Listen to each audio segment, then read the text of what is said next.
তাদের দোকানপাট ভাঙচুর এগুলো যেন না হয়। অনেক সময় বিভিন্ন কথা হয়, রাগারাগি হয়, হ্যাঁ, কিন্তু আমরা তো একসাথে বসবাস করবো। আপনারা বিএনপির লোক, জামাতের লোক সব তো একসাথেই করবেন, বসবাস করবেন। আওয়ামী লীগের লোক সবাই তো একসাথে বসবাস করবো আমরা। সুতরাং আমরা আমাদের গ্রামে কোনো অশান্তি সৃষ্টি করতে চাই না। তো এই আহ্বান জানাচ্ছি, ইনশাল্লাহ পরবর্তীতে দেখা হবে।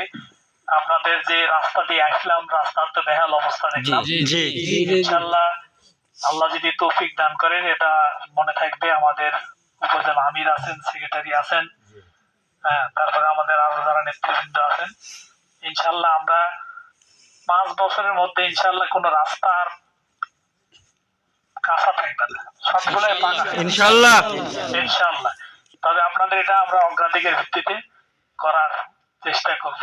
আর আসলে খুবই বর্ষার সময় আপনারা যে কিভাবে হেঁটে যান, আসলে তো ঠিক আছে, দোয়া করেন আল্লাহ যেন এই কাজগুলো করার তৌফিক দান করেন যেন। আল্লাহুম্মা আমিন।